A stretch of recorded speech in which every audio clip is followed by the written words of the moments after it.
Bismillahirrahmanirrahim. Today we'll talk about the light and some important properties of light. Light is part from the electromagnetic radiation. The electromagnetic radiation spreads from gamma rays down to the TV, radar, and radio rays. As we see here, the rays above are of shorter wavelengths. As we go down, the wavelength increases. Light have a fixed velocity. It is an universal velocity. So velocity equals the wavelength multiplied by frequency. So when the wavelength is short, we can see that the frequency is high, and vice versa. When the wavelength is long, the frequency is low. In ophthalmology, in optics, we always talking by term of wavelengths. We don't use frequency in our language in ophthalmology. Okay, so it is important to know that, for example, blue has short wavelengths while red has longer wavelengths. The most important part is the optical radiation. What is the difference between optical radiation and visible radiation? Optical radiation can have an effect on the optical tissue. Okay, so we can't see the ultraviolet, we can't see the infrared, but they have effect on the optical tissue, as will be seen now. So the optical radiation, it is not all visible. The visible radiation is the middle part here, starting from the violet down to the red. We can see infrared, we can see ultraviolet. Optical radiation is divided into 7 bands: ultraviolet A, B, C, then the visible radiation, then infrared A, B, C. Take care that ultraviolet A has longer wavelengths than ultraviolet C, while infrared A has shorter wavelengths than infrared C. It is the opposite here, okay? So, what is the effect of the ultraviolet on the ocular tissue? The ultraviolet is absorbed by the cornea and the sclera. So, if person exposed to ultraviolet rays as the welding waves, blacksmiths, when you are in your shift and you can see a blacksmith who had exposed to the ultraviolet radiations, he come in emergency with photophthalmia, keratitis, pain, photophobia, lacrimations, called photophthalmia. Okay. The ultraviolet A is quite little bit nearer to the violet, so it could be seen to some extent. Our normal crystalline lens can absorb this, so we don't see any violet hue in our vision. But if you have a aphakic patient, aphakic means a patient who has no lens, neither the crystalline lens nor an artificial lens, IOL. So if you have a patient with aphakia, he can say that I see the atmosphere is blue, the environment is bluish. Okay, why? Because the spectrum of violet and to some extent the ultraviolet A can enter his eye and he can see bluish hue. The infrared, it is the thermal component of light, Okay, it can cause thermal eclipse, or burn eclipse. Eclipse burn is caused as during the eclipse, sun eclipse, when one looking at the sun, which is masked by the shadow of the moon or of the earth, whatever, the planet masks the light of the sun, but the infrared comes from sides, on either sides from the planet who masking the sun, so it enters the retina and causes burn in the macula. Okay, this is called eclipse burn, and it reduces the visual acuity, and it takes months to regain vision again. So it is advised that not to look at the sun during the eclipse to avoid the eclipse burn. Some properties of light. The first important property is fluorescence. Fluorescence is a property of molecule to spontaneously emit light of a longer wavelength when stimulated by a light of shorter wavelengths. We have some example in practice. This is very common, very familiar. The fluorescein strips that we use to detect any corneal defect, any corneal ulcers. We know we are using on the slit lamp our cobalt blue filter. This is blue, and you get the light of green. So you are using shorter wavelengths of blue, cobalt blue, and you receive another wavelength of longer wavelengths, green. Okay. Another application is the fluorescein angiography, fundus fluorescein angiography. This is simplified fundus camera. We have a light source. The light source passes white light passes from a blue filter. Then blue light enters the retina. We are injecting the fluorescein intravenously. It passes in the circulation till reach the retinal circulation. Then the fluorescein is stimulated by the blue light and emits green spectrum. Then we have a yellow-green filter that prevents the passage of blue light and allows only green light to enter. And then the result is recorded on camera film in black and white, not on green. Okay, so this is called the fundus fluorescein angiography. This example, there are dots of microaneurysms or leakage due to diabetic changes. Also, we have anterior segment angiography. We can stain or we can image by the same manner any iris new vessels.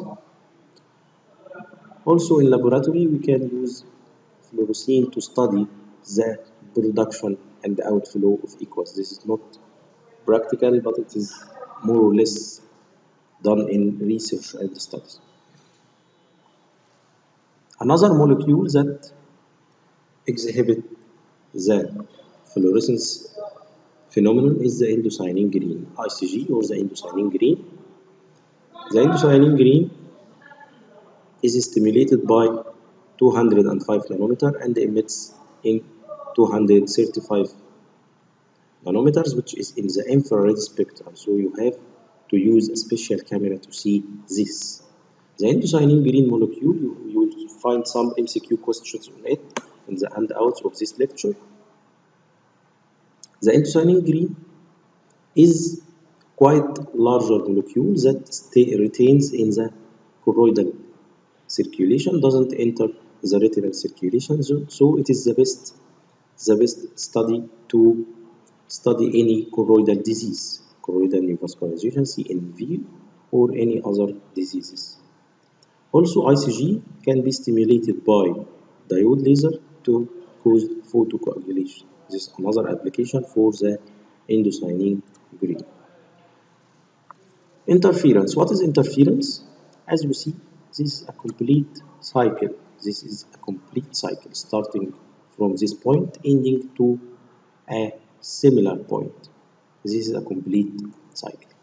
Interference, it is the effect produced by two light waves traveling along the same path. We have three possibilities.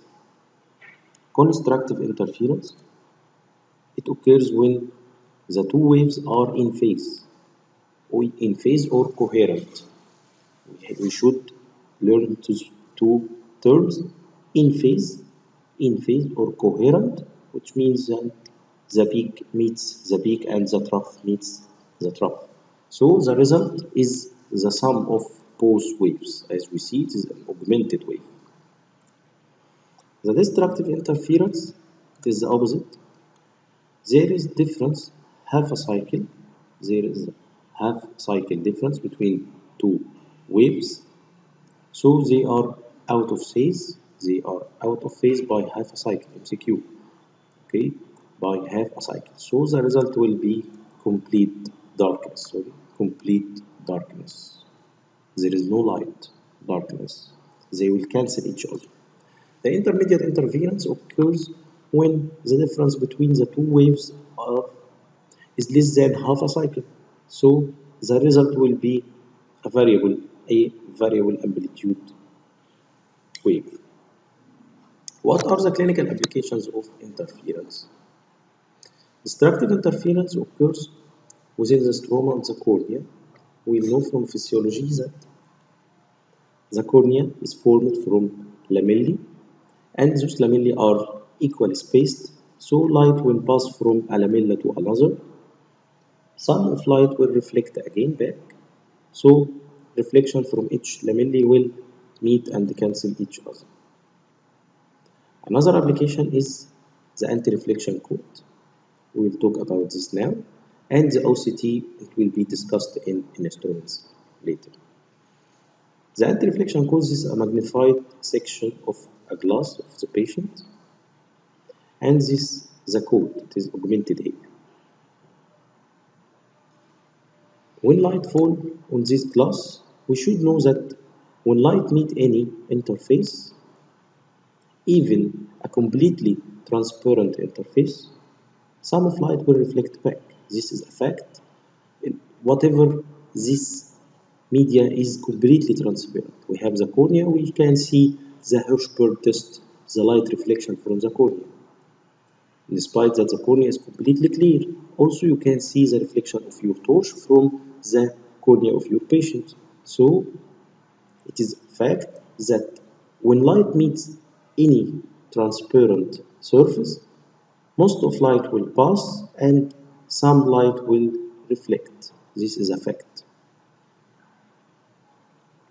Most of light will pass from this interface, the air coat interface, and a little bit will reflect from this interface. Then light will pass at this interface, the coat glass interface. Most of them will pass and a little bit will reflect.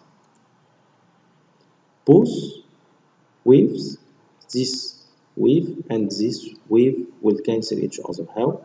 This is the thickness of the coat. It is the quarter of light wavelength, the quarter of the thickness. This thickness, if we consider that the wavelength ranges from 400 or 300 nanometer till 800 nanometer, if we take the mean of this and we'll take the 25% of it, it will be nearly 150 nanometer. This is the thickness of this coat.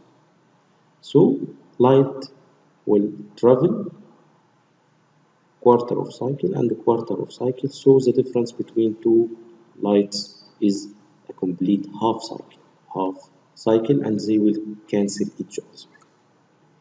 Destructive interference. Another property of light is scattering. Scattering we can see in a dusty room when strong light as sunlight, for example, passing in this dusty room, you can see the particles floating in this part.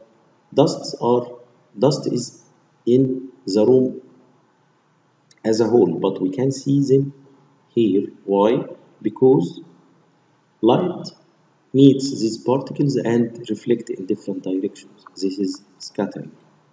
In clinical application, we can examine the ocular structures by scattering. The cornea is completely transparent, but we can examine the corneal stroma by scattering. The crystalline lens is completely transparent, but we can see it, we can examine it by scattering. Also, retina is transparent, but we can see the retinal nerve fiber layer by scattering. So, scattering is the phenomenon that can we use to study the ocular transparent structures. So, can we see the anterior chamber? The answer is no. Why? Because the anterior chamber is optically free. It is filled of aqueous. Aqueous has no particles, so the aqueous normally is completely transparent. When we can see the components of the anterior chamber, for example, in case of uveitis, if there is uveitis, there is flare cell, and in this possibility, you can see the phenomenon of scattering within the anterior chamber. This is uveitis. Scattering increases in cornea in case of corneal edema. Cataract causes more and more scattering of light.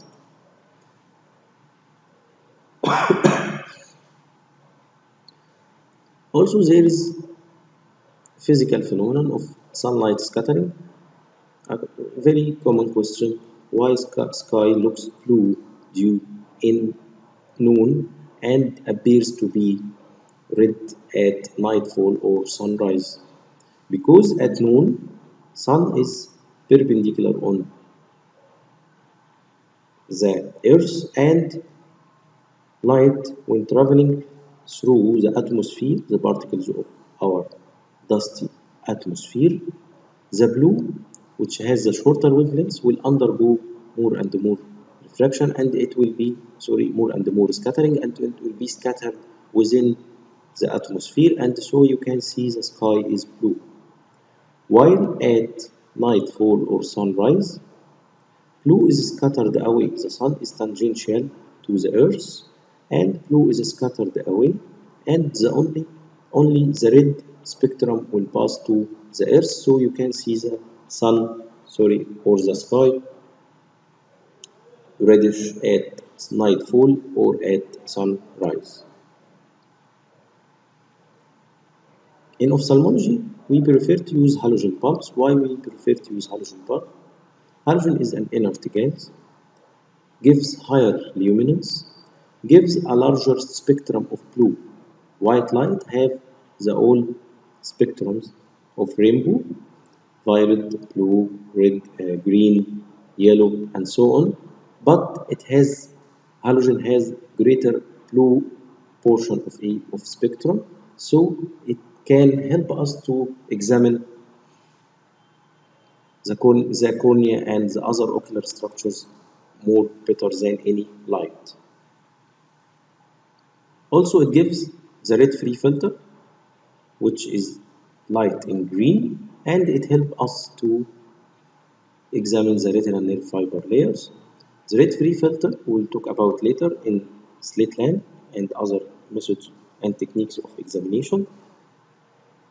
The red free filter, it screen out the red spectrum, which is of longer wavelengths, and allows only green and blue and other shorter wavelengths to enter. So shorter wavelengths undergo more and more scattering, and it is better for examination. Polarization of light. We know that the ordinary light in our life, it travels in all different directions and different planes. Polarized light runs in certain direction or a certain plane. We can obtain polarization by different mechanisms, either by reflection, by this as an ordinary light travels in many planes and directions. There is a specific polarizing angle here. When light hits this angle, light is reflected in a polarized manner. So people who are using or doing skating or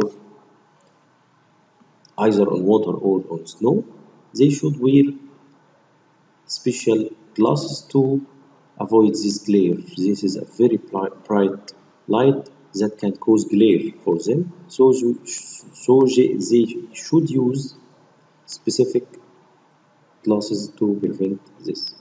Either we can obtain polarization by special filters, by light passing through substances, by transmission. Light passes through in this substance, and it allow only light in special direction to pass. This is polarized light. Birefringence is a special phenomenon of some materials. It can split light into two lights, and theoretically we can say that this material, this quartz, this material has two refractive indices. The image is split here into two images. Dichroism is a little bit near to polarization. Polarization is used in different instruments. Litmus test. This is litmus test. The Heidinger brush we take in physiology, and different instruments have polarized light. There is some MCQ about quantitative measurements of light. Light is an energy, so we can measure it by the units of energy, the radiometric units, as we can measure the X-ray, the gamma rays, and so on. But it is a special kind, light is a special kind of energy. So we have developed specific units for light. So you can use radiometric units for any type of radiation, including light, but you can use photometric radiation for only light, but you cannot use photometric radiation for another types of radiations. Okay, in MCQ we'll find some questions about it. If we have a source of light, the light emitted is measured in radiant flux, or in photometric units it is called luminous flux. So in MCQ we can see question, for example, radiant flux is equivalent to, so it is equivalent to luminous flux. When light travels in space, it occupies a 3D angle in space. It is measured in radiant intensity. Radiant intensity is equivalent to luminous intensity. When light strikes a surface, when it's incident in surface, the unit used is irradiance, incident irradiance, or in photometric units it's called illuminance, irradiance, incidence. Then light will reflect back from this surface.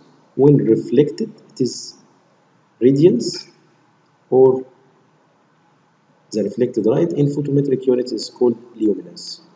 Luminance is equivalent to radiance. Okay, these units are important for MCQ. What about reflection? Reflection has two laws that control reflections. The first law is that the incident ray, the reflected ray, and the normal all lie in the same plane. What is the meaning of this plane? For this example, this pole jumping in the same plane doesn't change its direction to right or to left, so it is the mean of plane, in the same plane. The second law of direction is that the angle of incidence equals the angle of reflection, as we see here. This is the interface, this is a plane mirror. The reflecting surface is here. The non-reflecting surface should be hatched like that. In any drawings, this is not reflecting surface. This is called the normal. It is an imaginary line we draw perpendicular to the interface at the point of reflection. This is an imaginary line, virtual line we can measure. It is called normal or called perpendicular. Normal or perpendicular. This is the incident ray marked by this arrow that explains the direction of incidence, and this is the reflected ray. There is the angle of incidence. So in MCQ you can see a question. The angle of incidence is the angle between the incident ray and the interface. No, it is the angle between the incident ray and normal. This is important. In plane mirror, this is a plane mirror. The angle of incidence here equals the angle of reflection. What is the image formed by a plane mirror? This is the most common image we deal with it in our ordinary life. The plane mirror in our home, for example. If this is an object, this will be the image. As we can see, the image is erect, virtual. We will discuss what is virtual and real image now. And the distance between the object and the mirror surface equals the distance between the mirror surface and the object, the image. So in practice, we can use this in our clinics. When you are using a rotating chart, you can use a mirror at a distance of 3 meters. So the patient will see the image inside the mirror another 3 meters, so the total sum is 6 meters. This is a clinical application for this. What is the concept of real and virtual image? Real image, it needs a screen to take it, like projectors, for example. It needs a screen to obtain it. Virtual image, it is seen within the mirror. It is seen inside the mirror as the ordinary mirror, ordinary plane mirror. The image is inside the mirror. You don't need any screen to capture this. Also, the real image always is inverted, and the virtual image always is erect. We will see another examples. Rotation of plane mirror is not that important. We can skip it. It is not important at all. Use of plane mirror, we will discuss all of these instruments. What is the reflection by a concave and convex mirror? What is the mean of steep and flat? If we have this pole number 1 and this pole number 2, which pole is more flat? Number 1 or number 2? Which is more flat? This pole with small radius, this is radius, and this is diameter. So this is radius. Pole number 1 has short radius. Pole number 2 has long radius. Which is more flat? Which is more flat? Pole number 2 or the Earth, which has, of course, a long radius. Of course, the Earth is more flat. So you should know by heart that when the radius of curvature is longer, the circle or the pole or the mirror will be more flat. So when the radius of curvature is long, the pole is flat. This is very, very, very important concept. The shorter the radius, the more steep, more curved. If we take a pole like this and take a cut section in it, and this pole, the inside surface of it is reflecting surface, so it is a concave mirror. This is a concave mirror. Also, this is a concave mirror. Mirror number 1 has long radius, while mirror number 2 has short radius. If we fall light on this mirror, parallel rays, those parallel rays will be focused here in the focus. And the focal length of a mirror is the half the radius. So if you can obtain the focal length of any mirror, you can double it simply and get the radius of curvature. This is the focal length of mirror number 1, and this is the focal length of mirror number 2. As we can see, mirror number 2 has shorter wavelengths.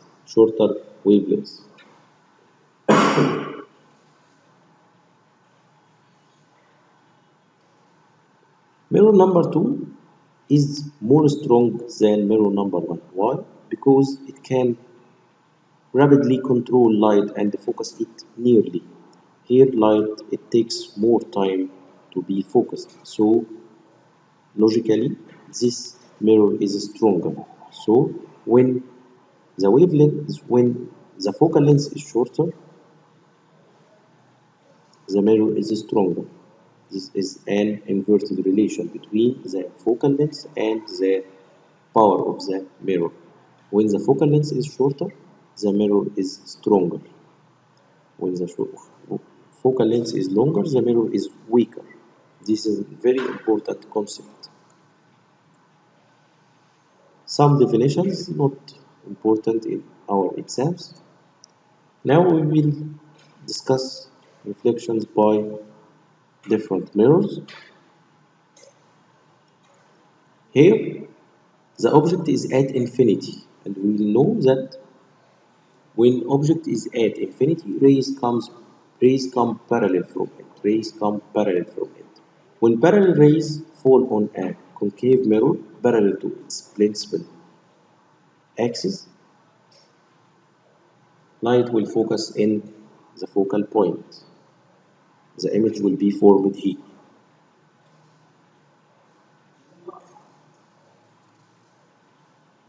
This is quite a bit like our satellite receivers. The LNP is placed in the focus of this dish, so it will receive the signals from the satellite. It's the same principle. We can consider that this dish is a concave mirror that collect rays in the center, in the focus. Okay, the second possibility you can get in the MCQ a question like when an object is placed outside C in front of a concave mirror, the image is, and it will give you different questions, different choices. So you should answer this question good. When an object is placed outside C, or in another term outside double F, because this distance equals this distance, so we can call it outside C or outside double F, the same term. We just need two rays to identify the image. The first ray will pass parallel and it will be reflected in F. The second light will pass in F and it will be reflected parallel. At this meeting point, we will draw our image. This is our image. We should comment in 4 comments. This image is real, inverted, diminished, or smaller in size, or minified, or has the same meaning. Diminished, minified, or decreased in size. And its location, it is between F and C, or between F and double C. Okay, so this is the criteria of the image. It is inverted, diminished, real, and between C and F. As we can see this image, we cannot see it. We should use a screen or a piece of paper or a sheet, and it's placed here to obtain this image. So we cannot see this image like our ordinary plane mirror. The next possibility when the object is placed at C or at double F, the same meaning. We need just 2 rays. The first ray is parallel and it will be reflected in F. The other ray pass in F and it will be reflected parallel, and this is our image. Again, the image is real, inverted, of the same size. There is no magnification or diminution or magnification. And the last criteria is the location. The image is placed at C. Another question in the exam, it will be, for example, an object placed between F and C in front of a concave mirror. What is the possibility of the image? We need 2 rays only. The first ray will pass parallel, it will be reflected at F. The other ray will pass at F, it will be reflected parallel, and here is our image. The image is real, inverted, magnified, and outside C. The next possibility, when the object is at F, the first ray will pass parallel, it will be reflected at F. The second ray will pass as if it is coming from C, as if it is coming from C. You can't reflect ray to F from here. So rays, if they are extended like this, they will be parallel. If they are extended backwards, they are parallel. So the image will be formed at infinity. The last possibility is when the object is inside F, or in another term, between the mirror and F in front of a concave mirror. The first ray will pass parallel, it will be reflected at F. The next ray will pass as if it's coming from C, so it will reflect back on itself. If we extend those rays like that, they will diverge, they are getting away from each other. If we draw virtual extensions like that, the image will be formed here. This is a virtual image. This is the definition of virtual image. The virtual image is formed by virtual lines that we draw, not real rays, and it is always erect or magnified virtual image. Okay, what about a convex mirror? What about a convex mirror? This mirror is taken from a wall. When the reflecting surface is the outside surface, so this is a convex mirror. Again, we need only two rays. The first ray will pass parallel. It will be reflected as if its extensions passing at it will be reflected like that, as if its extension passing at F. The next ray will be reflected directly to C. It will be reflected back to itself. And we'll draw our image here. Again, it is virtual image. The virtual image is erect, virtual, and diminished in the case of a convex mirror. Convex mirror is used in cars. It is very important. Why? It gives us a small image, but it gives us a larger field.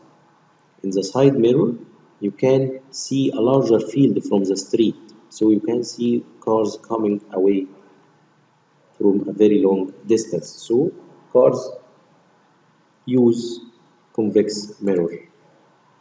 Sign of convention, it means it is little bit physical definitions. If this is the nodal point or the pole of a mirror, when we travel to the right side, we give plus values. When we travel to left side, we give minus values. Light in any diagrams is drawn as you are writing in English, from the left side of the page to the right side. Light will be drawn in this direction, from the left side of the page to the right side of the page. This is standard, universal standard in optical drawings. Sign of convention is not important in optics. What are the uses of a concave mirror? It is used in retinoscopy. The use of convex mirror is the optical principle of the gravimeter, and it is the optical principle of the catopteric images, as we can see. What are catopteric images? Very important questions in MCQ.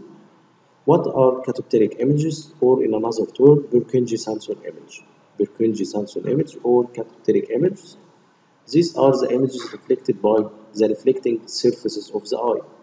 We have four reflecting surfaces. We have four interfaces. This is the anterior corneal surface. This is the posterior corneal surface. This is the anterior lens capsule, and this is the posterior lens capsule. If you have your torch and you light your torch on, our cornea and the lens are completely transparent. It's okay, but some light will reflect from each interface, as we said before. Some light will reflect from here, some light will reflect from here, and some light will reflect from here, and finally some light will reflect from here. So those are the catopteric images. We have four images in Latin numbers: image number 1, image number 2, image number 3, and image number 4. As we can see, image number 1, 2, and 3 are convex mirrors. They act as convex mirror. Light will reflect from them. So it is a mirror. It is a convex. This is convex. This is convex. Like a car mirror. Like a car mirror. So the image formed, we should know for each image the criteria of image and the clinical application of this image. This is very important table. In this table, you should know what interface makes this image and what is the criteria of this image and its position, its location. It's not quite important. And finally, the clinical application of this image. Image number one is formed at the anterior lens, the anterior corneal surface. It is erect, virtual, and diminished image. Its position, its location of the image is backward, like a convex mirror. It will be behind the anterior lens capsule. This is not important. This row is not important. And what is the clinical applications of the image number one? It is used in placebo disc, which can be used to detect the irregularity of the cornea in cases of keratoconus, for example, and it examines the anterior cornea. What another clinical application is the keratometer, we'll discuss later in instruments.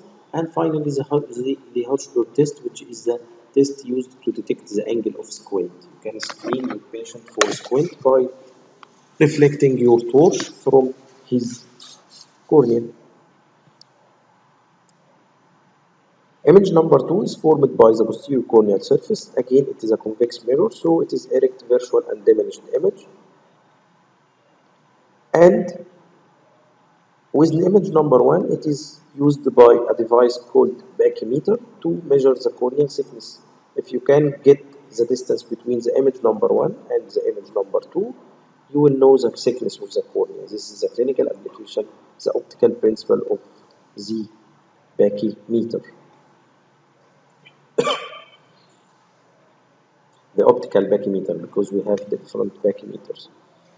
Image number C is formed by the anterior lens surface. Again, it is a convex mirror, so the image is erect, virtual, diminished, and this is the largest image.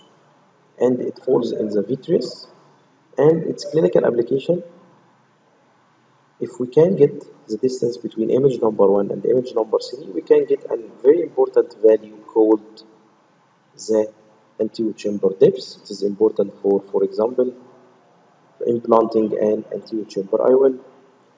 Also, the image number three is used in the study of accommodation. We will discuss accommodation later, and we know that accommodation is the movement of the the anterior lens capsule. So, we can use the reflecting from the anterior lens capsule to study the function of accommodation. Finally, the image number four, it is formed by the posterior lens surface. It is a concave mirror, so it is inverted, real, and diminished, and it lies in the anterior lens substance, and it has no clinical application. This reflection is from the cornea. This ring is reflected from the cornea. How it was made? Like that. Light reflecting from this illuminated ring, and this is the camera. So we can get this shape by a very simple trick. Okay, what about refraction? Refraction, it is that light changes its path when passing from a material to another of different optical intensity. We have important terms, the refractive index, Ri, or the refractive index. The absolute refractive index is the speed or velocity of light in air divided by the speed of light in medium. We know that light is very rapid in air or in vacuum. When light passes in any medium, it will undergo some resistance from the particle of this medium, so it will be slowed down. So light will be less fast in any medium other than light. So the refractive index of any medium will be a number more than 1. Why? Because the speed of light in air is the fastest. So it will be the largest number always more than any medium. So the refractive index, it will be larger than 1, and it has no unit. It has no unit to define. It is a ratio. So the ratio has no unit to define. No meter, no kilometer, no centimeter, no diopter. it has no any definition or using term for this, using unit for this.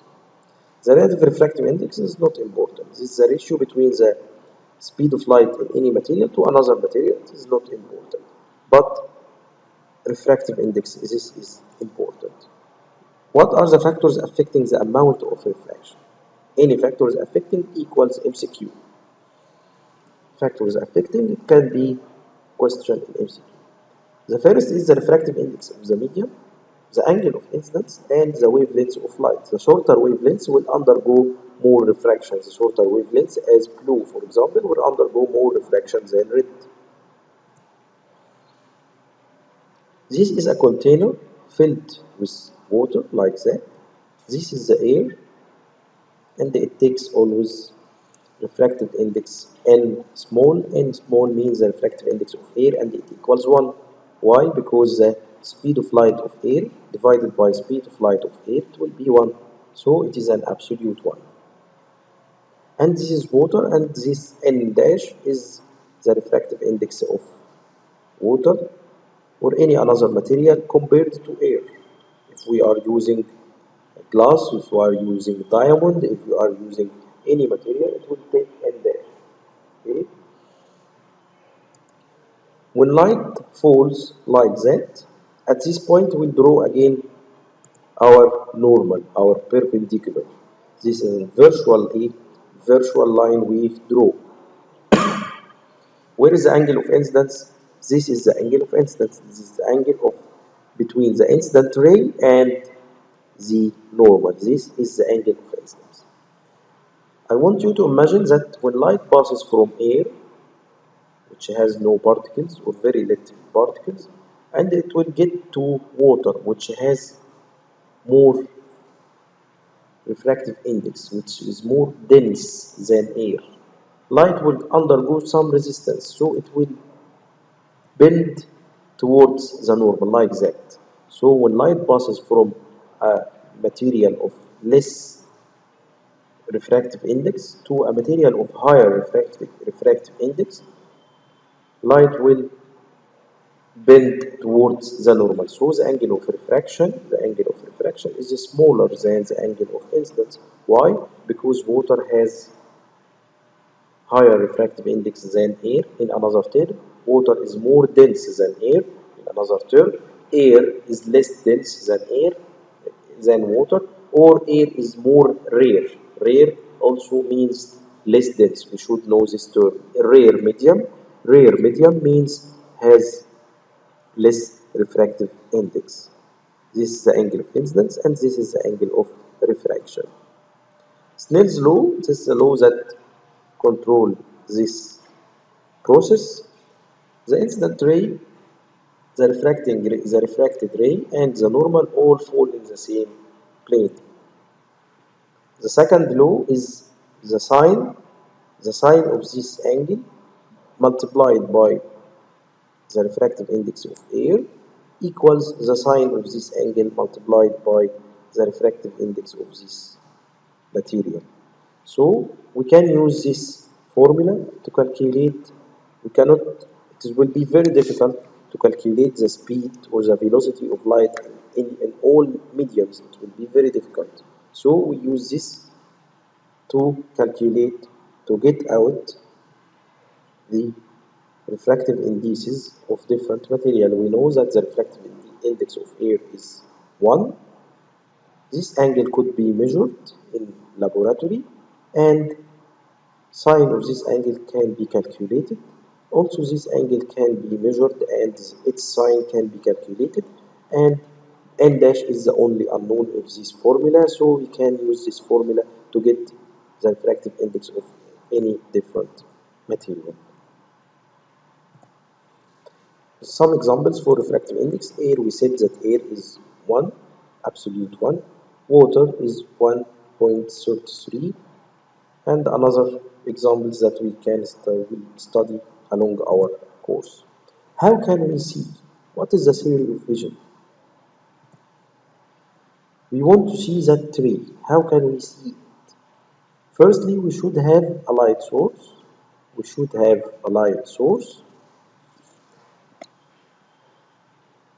Lights fall on object, then light reflected from object to enter our eye, to our retina, then the image travels to our brain by the optic nerve and it is recorded in our cortex that this is a tree, so this is a tree.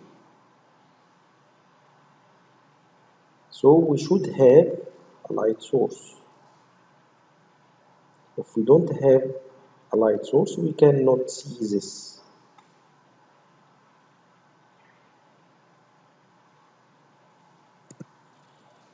What are the clinical applications of refraction? This is a simple clinical application. When an image, an object is immersed down in water, we can see it shallower. Why? Because the phenomenon of reflection. Also, iris and pupil and the anterior chamber appears more shallow because those structures are immersed under the aqueous, so they appear more shallow. For example, this fisherman, he can try to catch this fish. How can we see? Sunlight had illuminated the fish, and light travels from the fish to the surface. At the surface, we'll draw our interface. When light passes from a dense medium to a rare medium, the light will bend away from the normal, like that. The light bends away from the normal, so the angle of refraction here is larger than the angle of the incidence. Why? Because light travels from a dense to less dense medium. So this man will see this fish along a light ray that reached his eye, so he will see this fish in this position, more superficial, and he will hit this point and the fish will skip away. This is a refraction by a parallel plate of glass. As we can see, this is the angle of incidence. When light passes from air to glass, it will bend towards the normal. At the other side, this is the angle of incidence. When light get out to air, it will bend away from the normal like that. This is the original light. And this is the final light. We can see that there is just bending of light, just displacement of light, like that.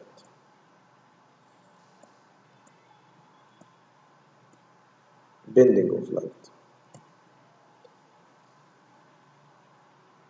A very important issue is the critical angle. It's very important and definition is important. This, this is an important definition. What is the definition of the critical angle? What is critical angle? If we imagine that we have a very large container, contains water, and you are diving down there and using your torch, and you illuminate your torch like that. At the interface between the water and the air, we'll draw our normal. Light will travel nearer or away from the normal. It will be away from the normal. Why? Because air has its refractive index. The second scenario, the angle of incidence is quite bit larger, and light will bend more and more away from the normal. In this scenario, the angle of incidence is quite bit larger, and then light will travel parallel to the interface, or in another term, perpendicular to the normal. This is the emergent light, the reflected light. It will travel perpendicular to the normal, and this is a critical angle in which if the incident angle is larger than the critical angle, there is a total internal reflection. This is the critical angle.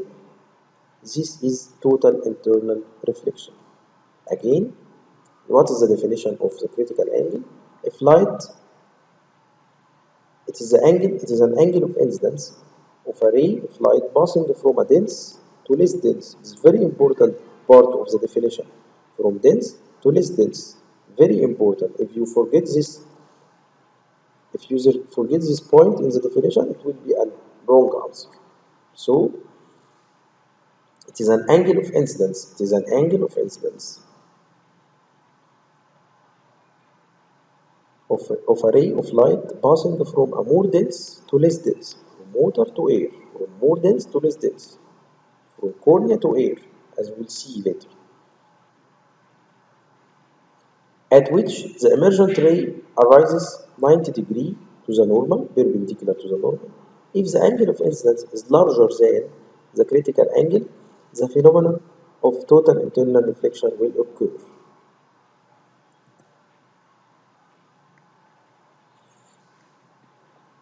Again, Snell's law can be applied here, and the critical angle of any material can be calculated by this law when the angle of incidence gives an emergent ray which is perpendicular to the normal. So, by using Snell's law, we can calculate the critical angle of any material, as we know that sine 90 at the calculator is 1,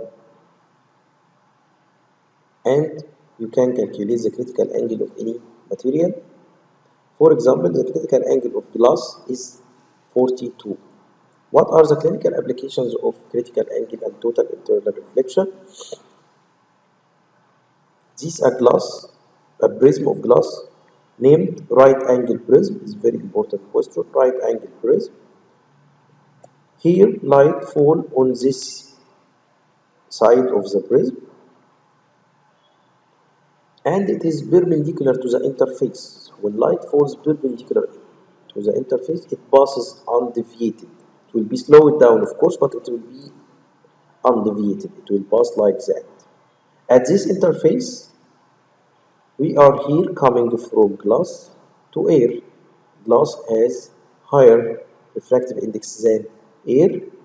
We'll draw our normal and measuring this angle. This angle is the angle of incidence.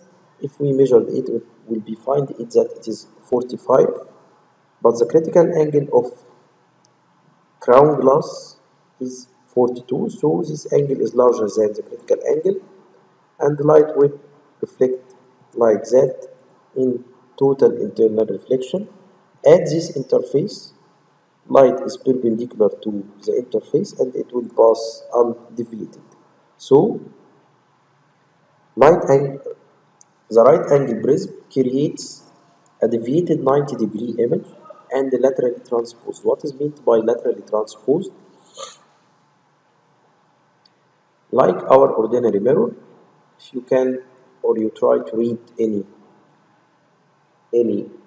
word in front of a plane mirror, it will be inverted. This is the meant of laterally transposed. The right side of the object is at the left side of the image and vice versa. This is meant laterally transposed. This is the boroprism. What is the criteria of image formed by boroprism? MCQ, important in MCQ.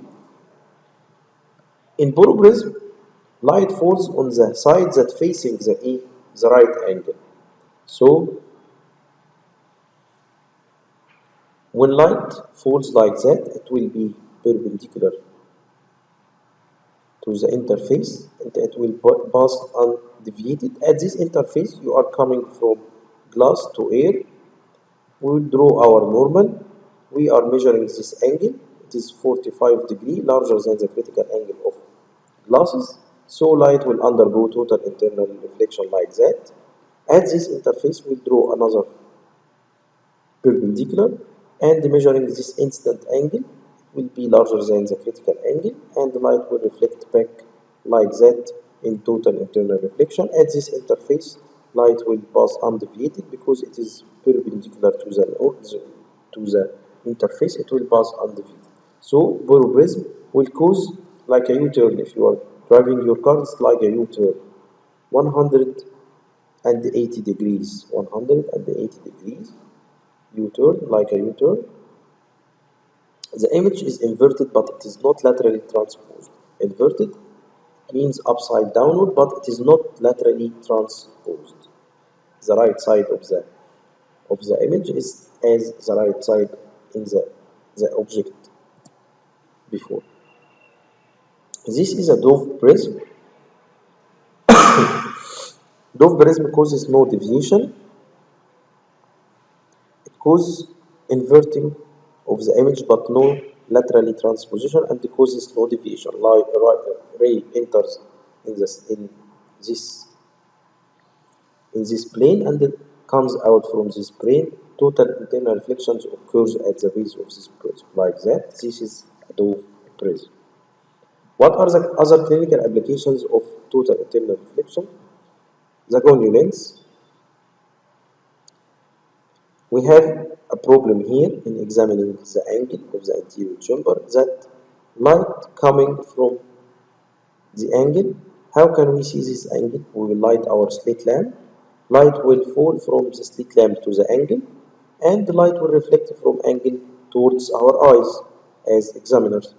When light comes from the angle of the anterior chamber at the cornea-ear interface, this instant angle is larger than the critical angle of the cornea and light will undergo total internal reflection and you cannot be able to examine or see the angle of the interior chamber. So in MCQ, the total internal reflection occurs in which interface? The aqueous and cornea or the cornea and air? The right answer is the cornea and air. So you have to alter this interface. You have to change this interface by using a lens which called the Gonyu lens. We have different Gonyu lenses that will be discussed later in instruments. Another application is the fiber optics. The fiber optics is a cable, bendable, flexible cable that can transmit light. How can this flexible cable moves light from a side to another side? And we know that light travels in straight direction. This is the explanation. The fiber optics is made from a core and a cover. Core and clothing or cover, and the refractive index of the cover is less than the core. The refractive index of the cover is less than the core. When light enter from an end at this interface, it would undergo total internal reflection and here again and here again. Finally, light will get out from the other end. So light will undergo multiple total internal reflection till it get out from the other end. Another clinical application is the scleral scattering that we will discuss later in clinical examination by slit lamp, sclerotic scattering or scleral scattering. Light of the slit lamp will undergo multiple total internal reflections within the stroma of the cornea and it will visualize better any corneal opacity in the stroma. We'll discuss it later. The last phenomenon explained by total internal reflection is the mirage phenomenon, mirror image, mirage phenomenon that we see in deserts and on highways. We can see some sheets of water on the highways. How it is occur?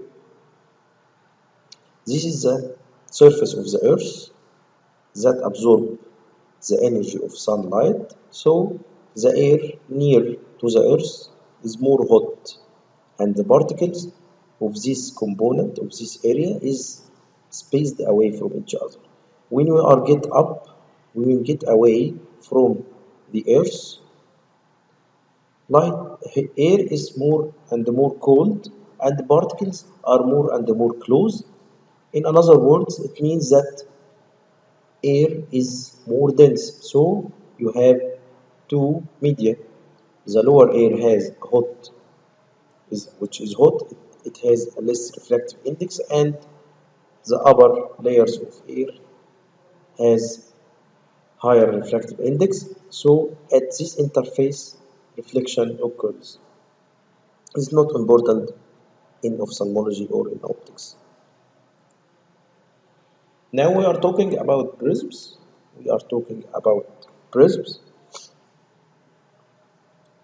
The prism is made from glass, the common prisms or plastic. This is the apical angle, angle alpha or apical angle, or the refracting angle, apical not optical, or the refracting angle. This is the angle of the apex of the prism. If we have a pencil of light or a ray of light, a pencil of light or ray of light like that, and in its path we place a prism, what will occur? At this point, we will draw our normal. This is the angle of incidence. We are coming from air to glass, so light will be nearer to the normal like that. This angle is smaller than this angle. At this end, we will draw another normal. Here we are coming from glass to air, so the emergent ray will be away from the normal like that. This is the incident ray, the incident angle, and this is the final emerging angle. And this will be the shape of light. How much this light was deviated from this original path? It is deviated by this angle. This is the angle of deviation. This is the angle of deviation. How much this ray was deviated from the original beam? It is deviated by this amount. So this angle is called the angle of deviation. What is the angle of minimum deviation? The angle of minimum deviation occurs when symmetrical refraction occurs, when the angle of incidence equals the angle of diffraction. And in crown glass, which is mostly common in ophthalmology, the angle of deviation equals the apical angle divided by 2. It is the half of the apical angle. In ophthalmology, we have two main positions, the Prentice position and the angle of minimum deviation position. The Prentice position and the angle of minimum deviation position. Two important definitions we should know. In Prentice position, the back surface of the prism is perpendicular to the visual axis. The most common example for this is the glass loose-lensed prisms that are found in our trial set. In your clinic, you can see the trial set, you can see a row of prisms. Those prisms should be used in the Prentice position, otherwise they will cause a more deviation. The angle of minimum deviation position, they are used by doctors of squint, the squint surgeons, who are prefer to use prism bars. Why they are using prism bars? Because they are held in the angle of minimum deviation position, as we will see in a next video. So when it is used in its back surface is parallel to the frontal plane. As you can see here, it is used parallel to the frontal plane regardless the position of the eye. Here we should respect the position of the eye and the prism should be used perpendicular to it. Here in angle of minimum deviation position, the prism is used irrespective the position of the eye where it is deviated.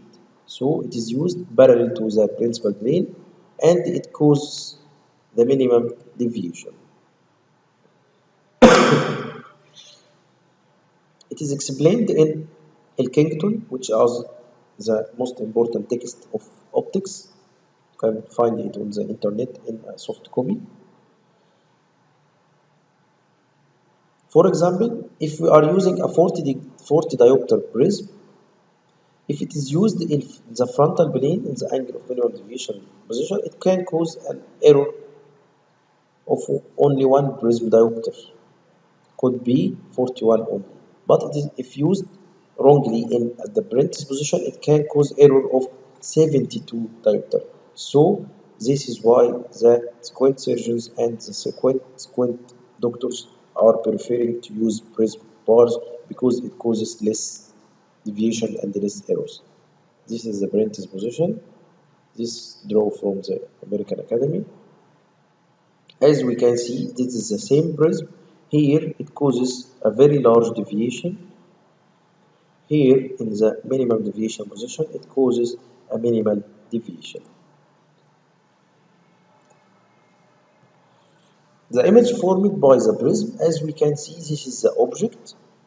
The light will pass to the base of the prism, You are an observer here. You will be thought, you will think that light or the image coming from here, from the apex of the prism. So rays travel down to the base, while the eye will look to the apex and the image will jump to the apex. The image is displaced towards the apex. Also, prism causes chromatic dispersion. We'll discuss it later. Addition of two prisms. If the prisms are of the same equal power, they will act as a parallel plate of glass. If they are held like this, apex to base and base to apex. If they are held in this manner, apex to apex and base to base, the result will be the sum of this as a very large prism. What is the rotation of the prism? How can we measure this displacement caused by a prism? How can we prescribe prism in our prescription?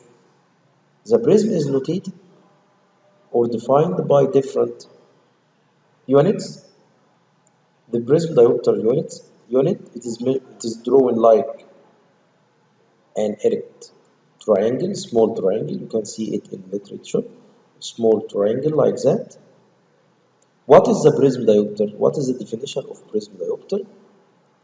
It is a prism that can cause a linear displacement of the image of about 1 centimeter when the object is placed 1 meter away from it.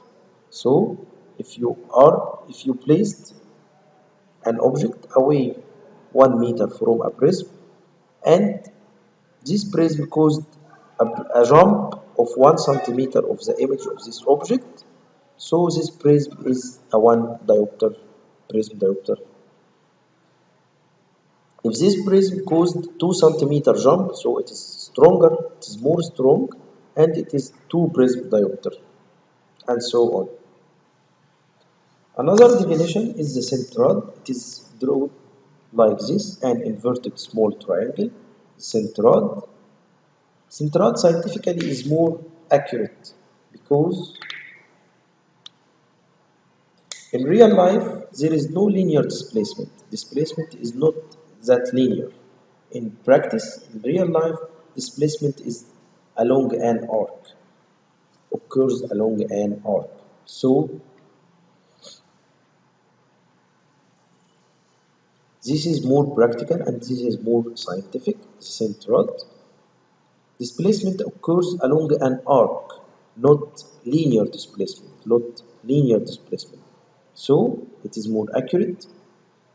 It is a prism which produces an apparent displacement of 1 centimeter along an arc when the object is placed 1 meter away from it. So it is more scientific and it is logic that 10 centroids is 10 times 1 centroid, but 10 prism diopters is not 10 times 1 prism diopter. Also, prism can be notated by the apical angle, the number of the apical angle. In ophthalmology, we are using crown glass, so 1 centroid equals 1 prism diopter equals 1 centroid equals 1 degree of the apical angle equals 2 degrees of deviation. In ophthalmology, we are using small prisms, not very large prisms, so centroid and the prism are the same. If in the MCQ you see an MCQ and question with centroid, it is okay. It is if you see it with prism diopter, it is okay. There is no problem. But you should know that centroid is slightly larger than the prism diopter. Why? Because a curved line is larger than a straight line. So centroid is slightly larger than the prism diopter. This is a very important information. What are the clinical applications of prisms? We will discuss most of these instruments. This is the Synapto 4. Synapto 4 is a device that find or detect the stereopsis. We have three levels to get stereopsis. The first level that you should have two functioning eyes. Those cards, the card of the cage and the bird, one is placed here and the other is placed here. Here, if this patient has functioning two eyes, it will see the two images simultaneously. So this is simultaneous perception. The second level of stereopsis is fusion. You will remove those cards and you will place those two cards. The patient will fuse those images equally like that and he will prescribe this. The last level of stereopsis, which is depth perception. You can see something in depth like a 3D cinema, like a 3D monitor or projector, or like our ordinary life. We see things in depth, in stereopsis, 3D. And this is the last level of stereopsis.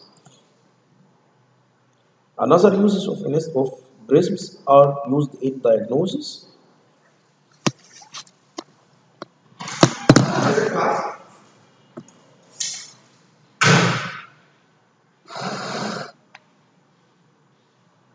As we can see here, it can be used to detect patients who pretend that they are blind, simulated blindness, or testing visual acuity in preverbal children.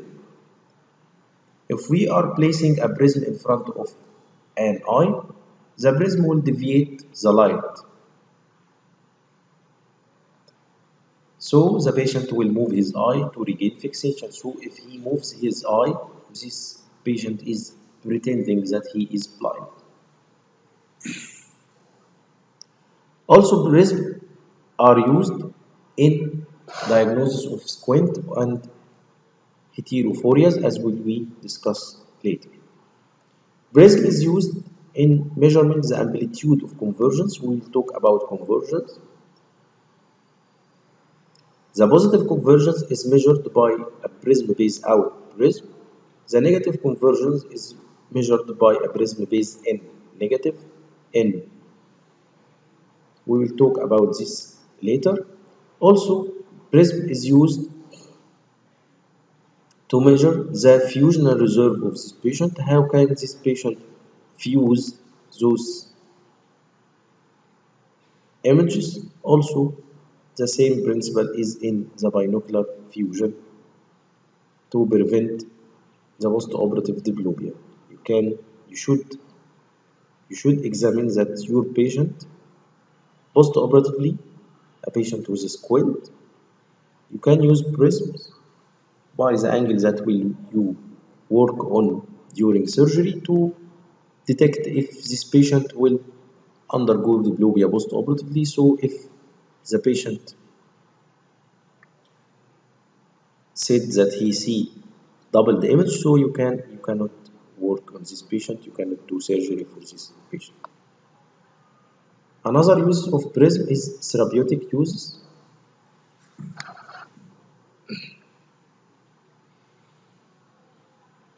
In all these uses, we are using a prism with base against deviation. In diagnostic therapeutic use, we are using prism base against deviation. Except this situation, we are using base with deviation in an exercising prism.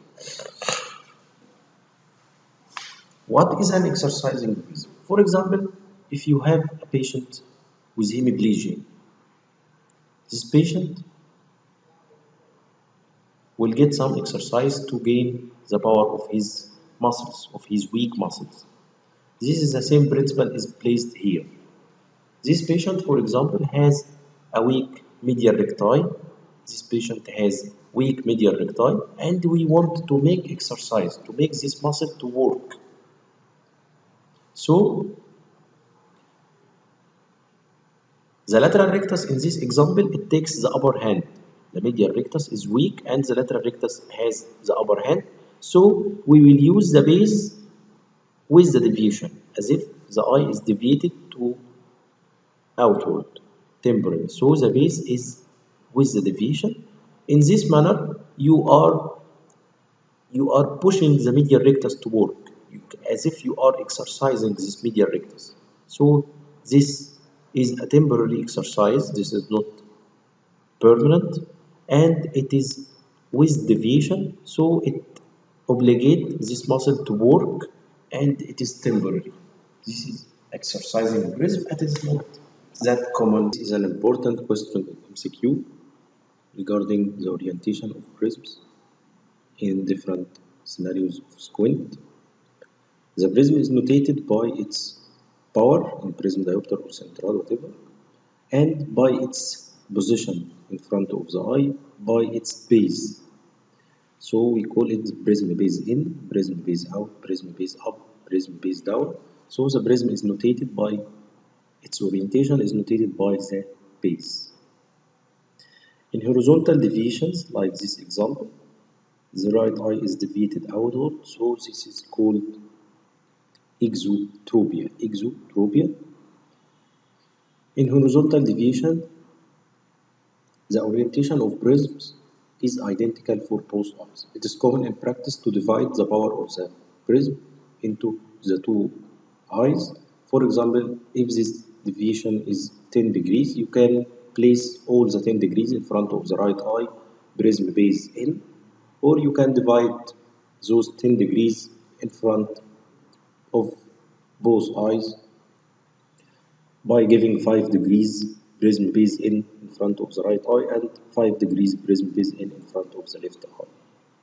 So the orientation of prism are indeed identical for both eyes, prism base in, and here the prism is base in also. In vertical deviation, in this example, the right eye is deviated upward. So this is right hypertropia, the right eye is deviated upward. So the prism is again is deviation.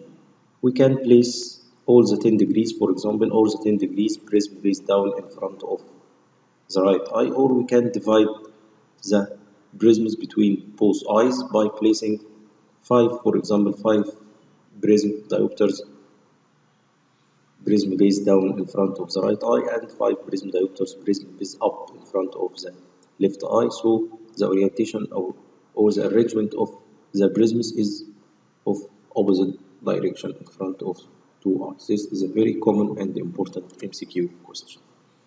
Another use of prisms.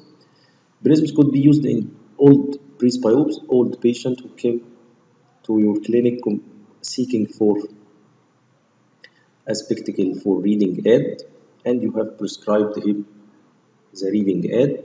Then the patient came later, is still complaining from headache and eye strain. Why it occurs? Because the reading aid had relieved the presbyopia, but it doesn't relieve yet the convergence. This patient will use his medial recti, which are very old and tired. So the patient, after some period of reading, he will complain from asympia and eye strain. So you can incorporate prism base in his spectacle to relieve the action of the two medial recti. It can be done by incorporating the prisms into the spectacle or by making decentration of the prism of the lenses, and we will discuss decentration later. Another use of prisms in a patient with hemianopia. The prism is placed the base at the blind side of the field. So the prism will shift the field that the patient can see to the functioning retina. So the image will fall on the functioning retina of this eye and the patient can see the blind field. Also, prisms are incorporated in spectacles, but it is difficult to manufacture and quite a bit expensive. Also, prisms could be incorporated in contact lens to create prism polyps. We will discuss it later with truncated lenses. The forms of prisms, we have temporary prisms as Fresnel prism, we'll discuss it now, and permanent prism in old prism biopsy, for example. In the clinic, we have the loose prisms, which are found in the trial set, and the prism bars, which are used by doctors of strabismus. The Fresnel prism is a very important question in MCQ. It is made of sheet, a membrane of polyvinyl chloride, PVC. It's called also press-on prism, Fresnel prism or press-on prism. S is silent here, Fresnel. It is a sheet of PVC like that, could be cut by scissors and stick or apply to the back of the lens. It is placed on the back surface of the spectacle. This is an important point in MCQ.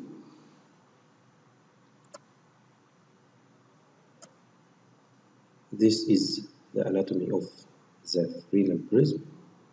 This very thin sheet will give us the same action of this large bulky prism. So it reduces the size of the prism and easy to make and easy to place in the spectacle, other than incorporating prism in the spectacle is very difficult to manufacture and expensive and make the spectacle sick. But the Fresnel prism has some disadvantages. It reduces visual acuity to some extent due to scattering of light on the ridges and the groove of the prism, and also it can cause chromatic aberrations, which makes reduction of visual acuity. This is a very common photo in the web. If you just type Fresnel prism, you get this photo. This is Fresnel prism ridges in front of the left eye. Here, okay, in front of the left eye, this is Fresnel prism. In the same principle, we can make Fresnel lens. We can replace this thick, bulky lens by this tiny membrane of PVC, which will give the same effect and the same refraction made by this glass. The rotating prism, or called the Risley prism,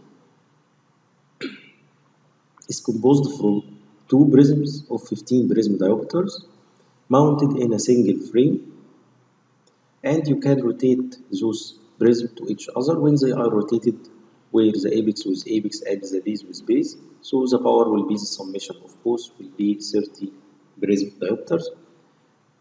When rotated to this orientation, apex with base and base with apex, the power will be 0. In between, you can rotate those prisms to get different powers in between. In some books of MCQ, you can find some questions about the vector summation of prisms. It is not included in the exam. There is no difficult time-consuming calculations in the exam, so will not come in the exam. The only calculating questions in the exam for till now is the transposition. We will discuss it later. This is the only calculations in the exam. Otherwise, there is no calculations in the exam. How to measure the angle of squint? Some tests are prescribed here. You can measure the manifest squint by the Hirschberg test. It is a very famous, simple, and crude test. You just light your torch and ask the patient to look at the torch. If the reflection of your torch is at the center of the patient's pupil, so there is no squint. If it is at the pupillary margin, so there is 15 degrees of squint. If it is midway between the limbus and the pupillary margin, so it is 30 degree of squint. If the reflection is at the limbus, the squint is 45 degrees, and out from the limbus it will be more than 45 degrees.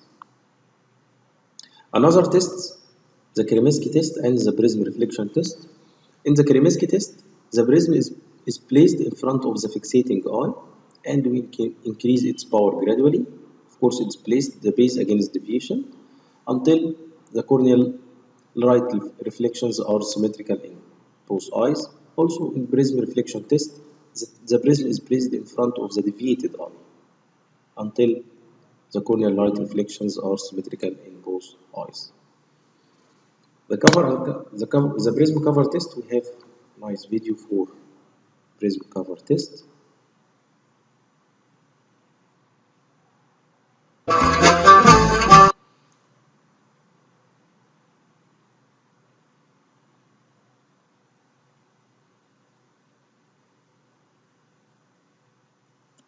Here you can see that the left eye is the fixating eye, while the right eye is the squinting eye.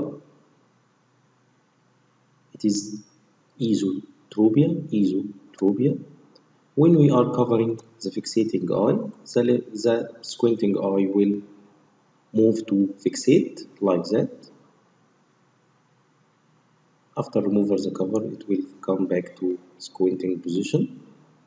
The prism cover test, we covering the fixating eye and placing the prism in front of the squinting eye. Here, we will increase gradually the power of the prism until the eye will not move. You can notice here that the deviation is nasally. We are using a prism base out, the base against deviation.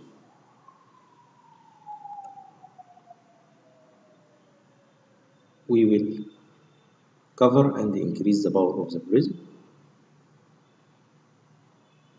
using, for example, 20 prism diopters. The eye still moves.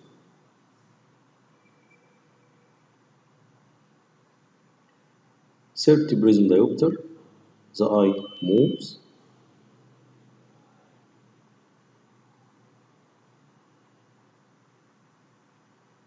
40 prism diopters, still there is eye movement.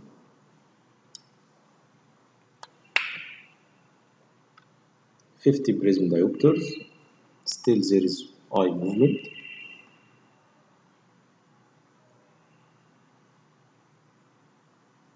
55 prism diopters, a little bit movement.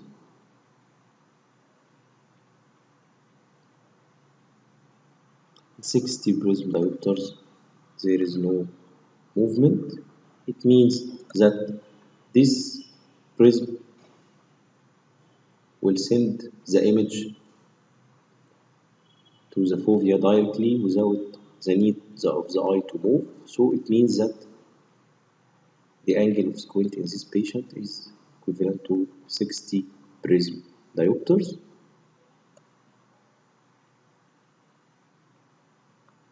This is a video for the dove prism. As you can see here, this is the dove prism. The image is inverted, not laterally transposed.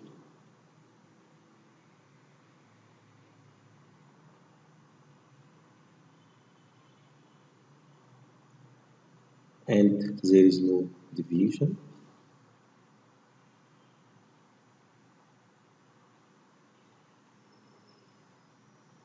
Thank you and good luck.